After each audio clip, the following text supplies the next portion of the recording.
할렐루야. 네.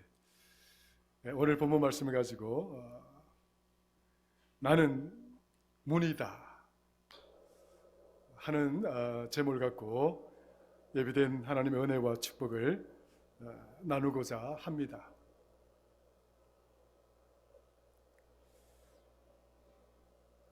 우리가 문이라고 이야기를 할 때 우리는 우리나라 말로는 이렇게 쉽게 구분이 되어지지 않습니다. 그래서 문마다 이렇게 이름들을 막 붙이죠. 대문, 뭐 이렇게 뭐 정자문, 뭐 등등 이런 식으로 이름을 붙이게 되는데 영어에서 보면 문에 관련된 그 개념을 두 단어로 명확하게 구분을 지어두고 있습니다. 하나는 도어라고 하는 단어와 게이트라고 하는 단어입니다. 그래서 도어라고 하는 것도 문이고 게이트라고 하는 것도 문이에요. 그런데 도어와 게이트는 다른 의미의 문입니다. 도어라고 하는 이 문은 그 문을 열고 들어가면 특정한 공간, 아주 작은 좀 협소한 공간, 작은 공간을 의미하는 그런 어떤 공간 속으로 들어가는 그 입구를 열고 닫는 그것을 문이라고 한다면, 게이트라고 하는 것은 어떤 특정한 어떤 한 지역으로 들어가는 것이 아니라 아주 광범위한 어떤 또 다른 세계, 은하드 뭐 이렇게 월드라고 하는 다른 세상 속으로 들어간다라고 하는 그런 개념을 가지고 있습니다. 큰 개념이지요. 그래서 도어는 아주 밀폐되어 있습니다. 그래서 우리가 일반적으로 말하는 도어라고 하는 이 문은 열고 들어가면 천장도 닫혀 있고 양사방이 다 폐쇄되어져 있는 거예요. 그런데 게이트라고 하는 것은 그 입구에 들어가게 되면, 그 입구로 나오게 되면 세상이 닫혀져 있는 것이 아니라 아주 오픈되어 있고 아주 넓은 특정된 어떤 지역이 아니라 아주 복합적인 세상이, 다른 세상이 나타나는 그런 어떤 공간성을 염두에 두고 쓰는 단어가 도어와 게이트의 그 차이라고 할 수가 있습니다. 자, 오늘 나와 있는 이 본문 속에 나와 있는 나는 문이다 라고 했을 때에 여기서 나오는 이 헬라어 튀라라고 하는 이 단어는 어떤 단어냐? 도어냐 게이트냐? 이거는 게이트라고 사용이 되어졌습니다.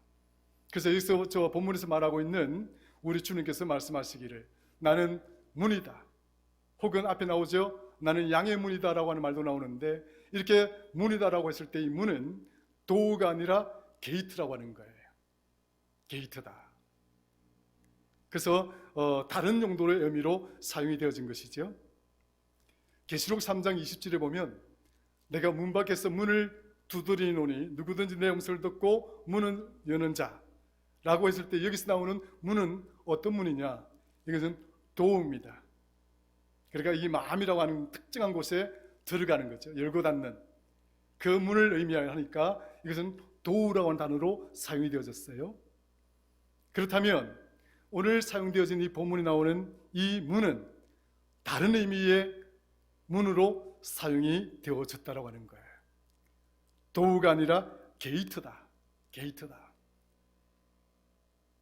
사실 게이트라고 하는 말은 요즘 여러분들 대선을 치다 보니까 이런 저런 말들을 많이 듣게 되잖아요. 가능하면 정치적 이야기를 설교 시간에는 하지 않으려고 예를 많이 씁니다만은, 이 게이트라고 하는 말은 1972년도에 그 미국의 닉슨 대통령이 재선을 위해서 무진장 노력하고 있을 때에, 그러니까 닉슨이 소속된 그 당이 공화당이지요. 근데 민주당 선거 사무실이 자리 잡고 있던 워터게이트라고 하는 호텔이 있습니다. 워터게이트 호텔이라고 그렇게 이야기하죠. 이 워터게이트라고 하는 호텔에 선거 사무실이 있는데, 이 선거 사무실을 비밀리에 도청장치를 하고 이 선거 사무실에서 일어나고 있는 이야기들을 공화당에서 도청을 하게 됩니다. 그런데 닉슨이 그러한 어떤 그런 어떤 혐의를 가지고서도 재선에 성공을 하죠. 그래서 재선에 성공을 했는데, 닉슨이 이 워터게이트 호텔에서 일어난 이 도청 사건이 문제가 되어져서 결국 닉슨 대통령이 자리에서 내려오게 됩니다. 그때부터 이 게이트란 말이 사회 정치학적 용어로 사용이 되어지기 시작하는데 이게 굉장히 부정적인 의미죠. 그러니까 우리가 사회적으로 일반적으로 말하는 이 게이트라고 하는 것, 이 게이트라고 하는 말은 굉장히 부정적인 의미로 사용하는 거예요. 그러니까 부조리의 출발점, 부패의 출발점, 모든 거짓의 출발점, 모든 사악함의 출발점, 그 출발점이자 다시 이 게이트는 다시 돌아서 그 종착점도 되는 것이 또 게이트입니다. 게이트는 출발의 기점이기도 하지만 이 게이트를 지나서 다시 돌아오는 그 종착점의 기점이기도 한 의미를 갖고 있는 것이 이 게이트인 것이죠. 그러니까 그 부패가 어떤 게이트를 통해서 나왔는데, 어떤 부정이 어떤 게이트를 통해서 나왔는데 쭉 돌아서 보니까 이 출발점에 돌아와 보니까 그 출발점에 그 부정과 부조리와 거짓과 부패의 몸통이 딱 서 있는 거예요. 그래서 그 사람의 이름을 붙여서 우리는 게이트라고 이야기합니다. 누구누구의 게이트. 굉장히 부정적인 의미로 사용되어지고 있는 것이죠. 그러나 사실 오늘 본문에서 나오고 있는 이 게이트라고 하는 의미는 부정적인 의미의 단어의 게이트가 아니라 이건 굉장히 우리에게 새로운 세상, 새로운 소망, 새로운 비전, 우리가 이전에 경험하지 못했던 엄청난 하나님 택한 백성들에게 허락한 그 약속의 땅, 그것을 의미하는, 그 출발점을 의미하는 바로 그 단어로 사용되어진 것이 게이트라고 하는 사실인 것입니다. 좀 전에 제가 말씀을 드린 바와 같이 게이트는 출발점이기도 하고 다시 기착점이기도 합니다. 해외에 나가보신 분들은 공항에 나가면 여러분들 비행기를 타려면 어디로 가야 됩니까? 몇 번 게이트 나오잖아요. 1번 게이트를 타세요. 5번 게이트를 들어가세요. 10분 게이트로 들어가세요. 그러면 뭡니까? 1번 게이트는 일본으로 가고, 5번 게이트는 미국으로 가고, 10분 게이트는 프랑스로 가고, 등등 이렇게 게이트마다 그 가는 곳이 다 달라요. 다 달라요. 그래서 여러분들이 해외여행을 가보시면 1번 게이트를 통해서 내가 일본을 갔다. 그리고 일본을 쭉 여행을 하고 다시 돌아오는데 또 다시 들어올 때 뭡니까? 우리는 게이트를 통해서 다시 들어오게 되는 거예요. 바로 그런 개념이 게이트라고 하는 거예요. 출발점이자 종착점이다. 오늘 우리 주님께서 본문 말씀을 통해서 왜 나는 게이트라고 이야기를 했는가? 나는 문이다. 나는 게이트다. 여러분, 인간은 반드시 본향으로 돌아가야 될 존재입니다. 인간은 원래 하나님으로부터 지으심을 받았을 뿐만 아니라 흙으로 돌아가야 될 존재가 아니라 우리는 어디로 가는 것이라고요? 하나님의 나라로 돌아가야 될 그런 존재였었습니다.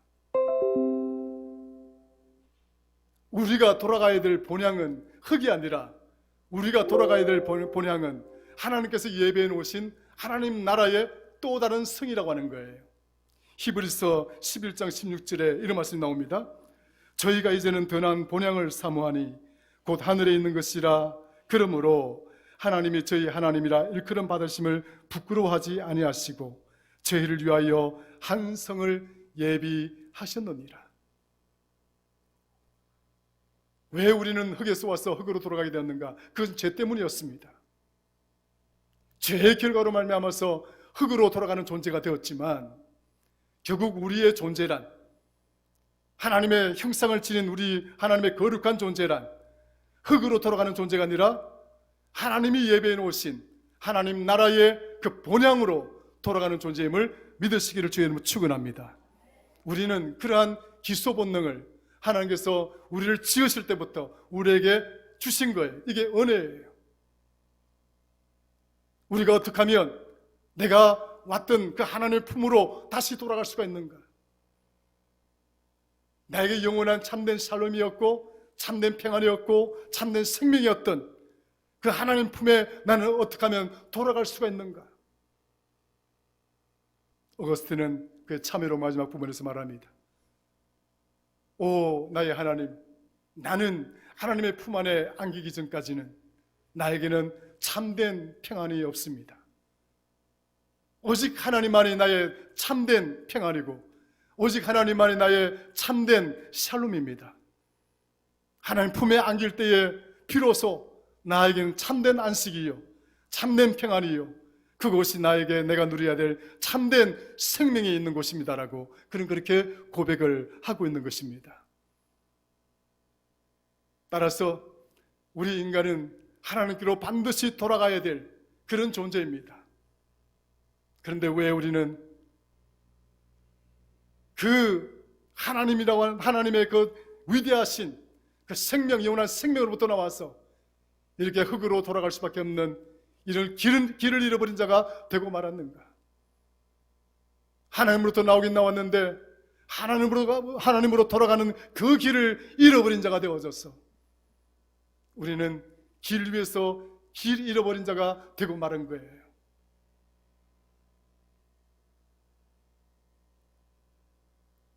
내가 나왔던 그 출구를 잃어버렸습니다.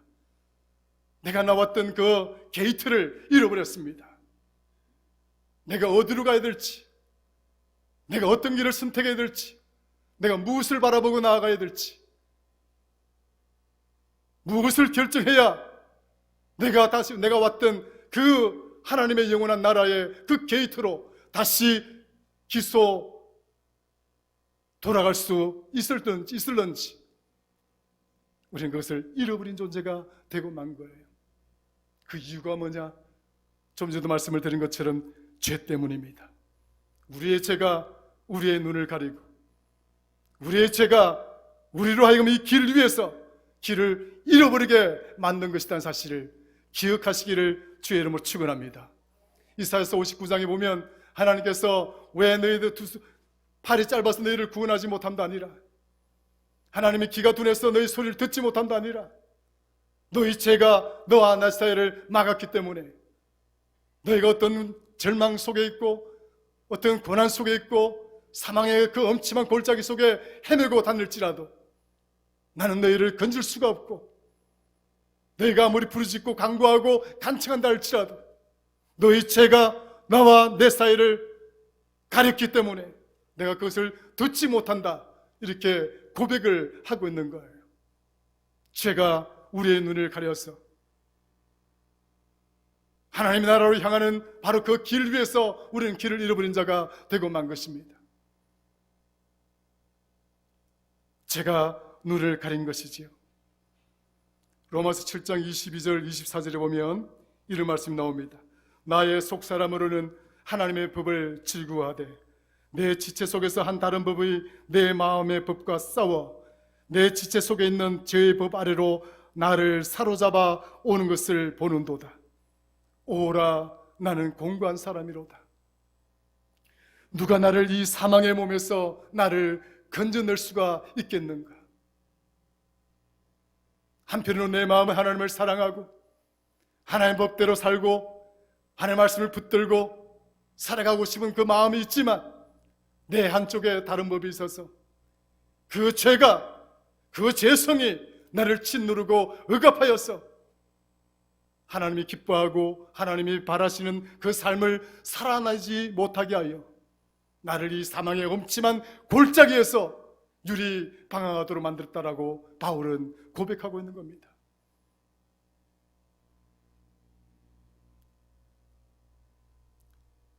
오늘 본문에 10장 이 본문 말씀 나오기 전에 9장을 보시면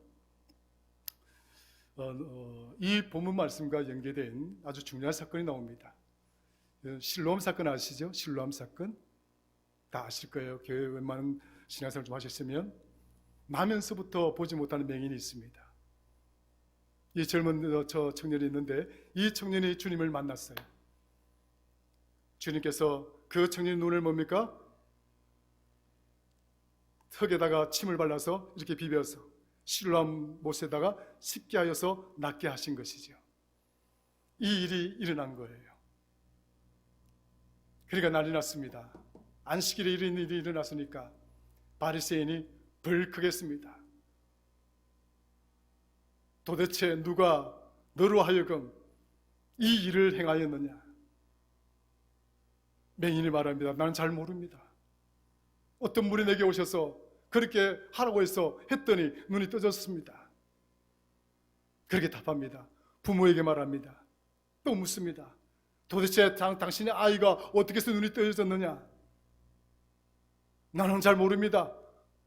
우리 아이가 성인이니까 우리 성인이 우리 아이에게 한번 물어보십시오. 바리새인들이 또 흠을 잡기 위해서 또 묻습니다. 그때 이 아이가 성전에서 만난 예수님을 향하여 저분입니다. 저분이 내 눈을 뜨게 하였습니다. 알고 보니까 그분이 예수님이신 거예요. 바리새인들이 예수님을 찾아갑니다. 당신이 어찌하여 이 일들을 행하였느냐?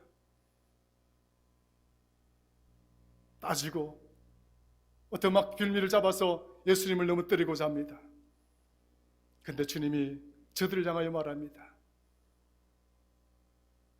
차라리 너희들이 이 맹인들처럼 나는 보지 못하는 자다라고 고백을 했더라고 한다면 너희들은 죄 있는 자가 아닐 것인데,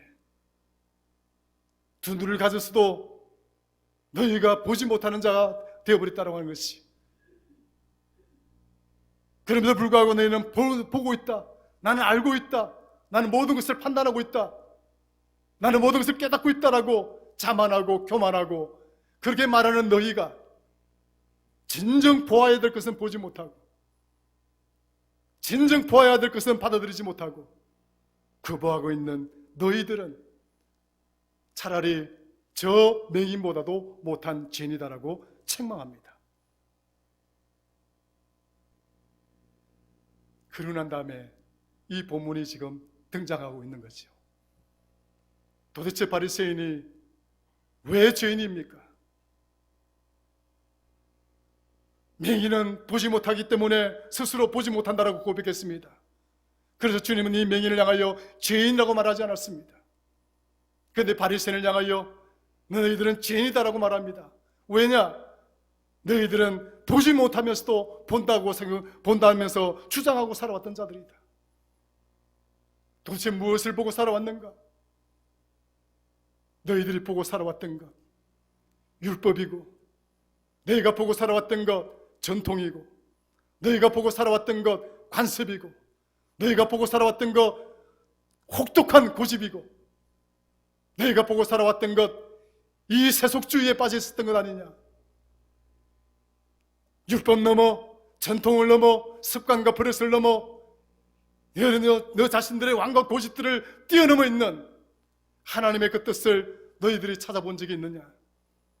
오늘 이 맹인이 눈 뜨는 사건을 바라보면서도 아직도 깨닫지를 못하느냐? 귀 있는 자는 듣고 눈 있는 자는 보고 입 있는 자는 말할지어다라고 말하는 주님의 그 책망을 바리새인들이 듣게 됩니다. 본다고 말하면서도 보지 못하는 자가 되어 있는 이 바리새인들을 향하여 책망하고 있는 거예요. 바리새인들은 끊임없이 살아오면서 율법이 게이트인 줄 알았습니다. 저들이 살아왔던 전통이 게이트인 줄 알았습니다. 저들이 지니고 있던 습관들, 관습들, 관행들, 자기 고집들, 이 모든 것들이 그것이 자기 자신을 구출하고 구원하고 만족하게 만들고 생명을 줄 그런 게이트인 줄 알고 살아왔던 자입니다. 그러나 주님은 말합니다. 그것은 게이트가 아니라 너희들이 진정 무엇이 게이트인지, 무엇이 참된 게이트인지 너희들은 보지 못하였다라고 책망을 하고 있는 것이죠. 그러고 난 다음에 요한복음 10장의 본문의 말씀이 등장합니다. 내 양은 목자의 음성을 듣는 것이다. 바리새인들과 이 유대인들은 목자가 제 곁으로 찾아왔지만 저들은 목자의 음성을 듣지 않았습니다. 그러나 주님은 말씀합니다. 주님의 선포하시는 이 말씀을 듣고 이 목자의 음성을 듣고 따르는 자는 나는 그 양의 문이 될 것이다 라고 이야기를 하고 있습니다. 나는 양의 문이라, 나는 게이트라. 도대체 어떤 의미에서 이 게이트를 지금 주님은 말씀하시기를 나는 게이트라고 이야기를 하고 있는 것입니까?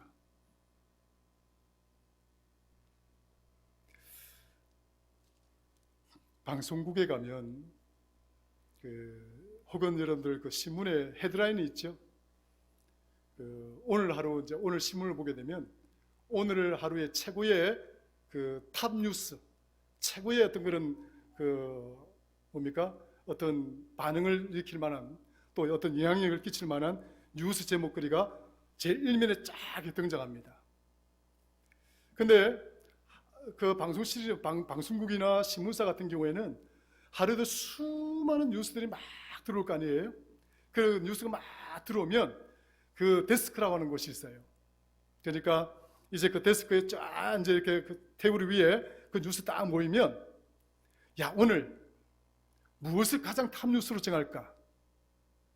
그 탑 뉴스를 정하는 게이트 키퍼가 있는 거예요. 그걸 게이트 키퍼라고 이야기하는 거예요. 야, 우리 내일 신문을 내야 되는데 최고의 탑 뉴스가 뭐지? 아, 이거야. 오늘 대전제일교회에서 김정호 목사가 설교한 나는 문이다가 탑 뉴스야. 그래서 이 데스크에서 그 게이트 키퍼가 결정을 하면 그 내용이 뭡니까? 내일 신문에 대수 방출되는 거예요. 쫙 나가는 거예요. 사랑하는 여러분, 주님이 나는 문이다라고 이야기를 했을 때 이 의미는 들어가는 출구도 되고 돌아가야 될 그런 기소의 입구도 되겠지만 여기에는 나는 이 문의 키퍼다라고 하는 의미도 들어가 있는 거예요. 나는 이 게이트를 지키고 있고 나는 이 게이트를 주관하고 있고 나는 이 게이트를 통해서 이 게이트에 들어오고자 하는 자에게 무엇을 줄 것인지 그것을 결정하는 자라고 하는 사실을 그 의미를 갖고 있는 거예요. 도대체 그 의미가 도대체 뭘까요, 여러분? 한 세 가지로 정리하면 이렇습니다. 첫 번째, 주님이 나는 게이트다라고 이야기를 했을 때 그 게이트는 무엇인가? 성경에 찾아보면 길과 진리와 생명의 유일한 게이트다. 따라합시다. 길과 진리와 생명의 게이트다. 유일한 게이트입니다. 하나님께로 가는 유일한 길. 하나님을 만나고 하나님을 통해서 영원한 구원을 얻는 그 진리의 말씀, 유일한 진리의 말씀, 영원한 생명을 주는 유일한 게이트, 바로 그것이 나는 문이다라고 하는, 주님께서 나는 게이트라고 하는 그 의미 속에 첫 번째로 포함되어 있는 것입니다. 히브리서 10장 20절에 그 길은 우리를 위하여 휘장 가운데를 열어놓으신 새로운 길이요 살 길이다. 새로운 길이고 살 길이다. 에베소서 2장 18절, 이는 그로 말미암아 아버지께로 나아감을 얻게 하려 하심이라. 우리 주님의 그 게이트로 들어가는 것은 하나님 아버지께로 나아가도록 하는 길이다라는 사실을 이야기하고 있습니다. 세 번째, 요한복음 14장 6절에 보면 나는 길이요 진리요 생명이니 나로 말미암지 않고는 아버지께로 올 자가 없느니라. 나는 길이요 진리요 생명이다. 나로 말미암지 않고는 아버지께로 갈 자가 없다. 나는 게이트다. 아버지께로 갈 수 있는 유일한 길이다. 영원한 생명으로 갈 수 있는 유일한 길이다. 참된 진리를 만날 수 있는 유일한 길이다 하는 그 의미를 첫 번째로 갖고 있는 거예요. 두 번째로, 이 게이트는 누구에게나 열려있는 기회의 게이트입니다. 특정인에게 국한되어져 있거나 어떤 특정인에게 제한되어 있는 것만이 아닙니다. 김 목사에게만 열려있고 또 우리 이현식 장로님에게만 열려있고 또 여러분들에게만 열려있는 것이 아니라 지금 수많은 사람들에게 이 게이트는 열려있는 거예요. 이 열려있는 게이트에 그럼에도 불구하고 누가 이 게이트 안으로 들어갈 수 있는가? 요한복음 5장 25절에 진실로 진실로 너희에게 이르노니 죽은 자들이 하나님의 아들의 음성을 들을 때가 오나니 곧 이때라. 듣는 자가 살아나리라. 주의 음성을 들을 때가 오는데 바로 그 때가 이때라. 그 음성을 듣는 자는 어떻게 된다고요? 어떻게 된다고요? 살아나리라. 따라합시다. 주의 음성을 듣는 자는 살아나리라. 다시 한번요. 주의 음성을 듣는 자는 살아나리라. 할렐루야. 나는 게이트다. 기회의 문입니다. 이 음성을 듣고 이 음성을 수용하고 주님을 주라고 고백하는 자에게는 다시 살아나는 기회가 되는 것입니다. 내 자신뿐만 아니라 어떤 누구에게도 이 복음을 받아들인 자에게는 기회가 열려져 있습니다. 사랑하는 여러분, 여러분 자녀들이 다시 살아나기를 주의 이름으로 축원합니다. 여러분 삶의 터전들이 정말 다시 한번 회복되기를 주의 이름으로 축원합니다. 여러분들 짓누르고 고통스럽게 만들고 정말 어렵게 만드는 그 모든 질병 가운데서도 여러분들 그 질병들을 이기고 자유로워질 수 있는 다시 살아나는 그런 성도가 되기를 주의 이름으로 축원합니다. 하나님은 우리에게 이런 기회를 주시기를 원하십니다. 여기 엎드려서 예배하고 두 손을 들어 찬양하며 경배하는 우리들에게 하나님은 이 축복을, 이 기회의 축복을 주시기를 원하시는 것입니다. 간절함이 필요합니다. 절절함이 필요합니다. 주님께서 우리 앞에서 나는 게이트다라고 말하는 이 음성을 들으시고 오직 주님만 바라보고 오직 하나님만 바라보고 나아가는 자가 되어진다고 한다면 여러분 자녀들이 살아날 것이고 여러분 삶의 지경이 회복되어질 것이고 여러분들의 질병 가운데서도 자유로워질 것이고 여러분들의 모든 범사가 형통케 되는 그 축복들을 반드시 누리게 될 줄로 믿으시기를 축원합니다. 나는 게이트다. 세 번째는 마지막입니다. 풍성한 생명의 지도로 들어가 꼴을 얻게 하는 생명의 문입니다. 10절 한번 읽어볼까요? 10절 시작.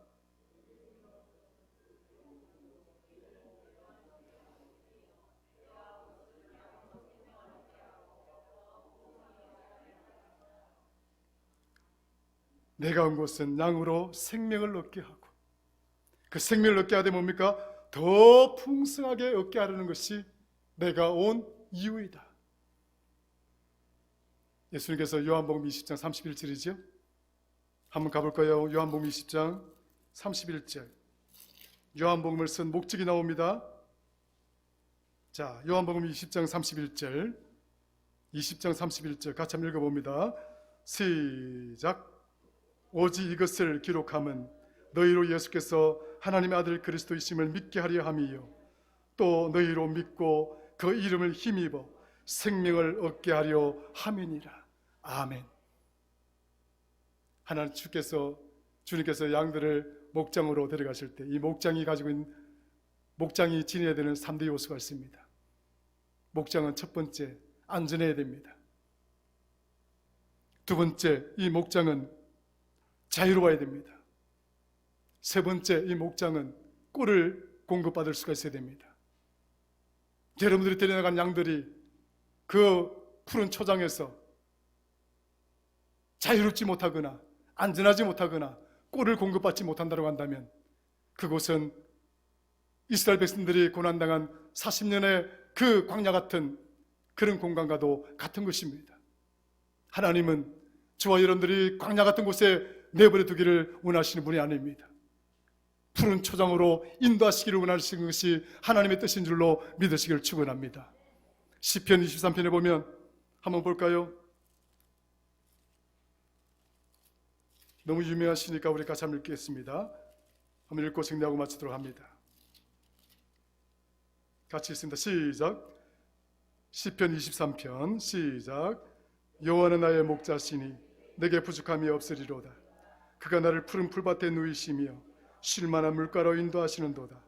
내 영혼을 소생시키시고 자기 이름을 위하여 의의 길로 인도하시는도다. 내가 사망의 음침한 골짜기로 다닐지라도 해를 두려워하지 않을 것은 주께서 나와 함께 하심이라. 주의 지팡이와 막대기가 나를 안위하시나이다. 주께서 내 원수의 목전에서 내게 상을 차려주시고 기름을 내 머리에 부으셨으니 내 잔이 넘치나이다. 내 평생의 선하심과 인자하심이 반드시 나를 따르리니 내가 여호와의 집에 영원히 살리로다. 아멘. 우리 주님은 우리의 목자가 되십니다. 그래서 그분은 푸른 초장의 게이터이십니다. 우리를 푸른 초장으로 데려가셔서 우리를 안전하게 하시고 우리를 자유하게 하시고 저와 여러분들을 궁핍하거나 배고픔에 빠뜨려 놓거나 고난 가운데 빠뜨려 놓는 것이 아니라 꼴을 먹이시며 상을 펼쳐서 우리를 먹이시고 입히시기를 원하시는 분이 하나님이심을 성경은 가르치고 있습니다. 성도 여러분, 주님은 오늘 이 시간 말씀하십니다. 나는 게이트다. 오직 주님에게만 구원이 있음을 믿으시고 우리가 주님의 이름을 붙들고 주님과 함께할 때 비로소 우리는 기회가 주어진다는 사실을 반드시 기억하시고 하나님이 우리에게 주시는 그 기회란 푸른 초장과 같아서 안전하고 자유롭고 풍성한 꼴이 충만한 풍성한 그런 곳임을 반드시 기억하여서 우리 주님은 그 게이트로 그 문으로 우리를 인도하시기를 원하신다는 사실을 믿으시기를 주의 이름으로 축원합니다.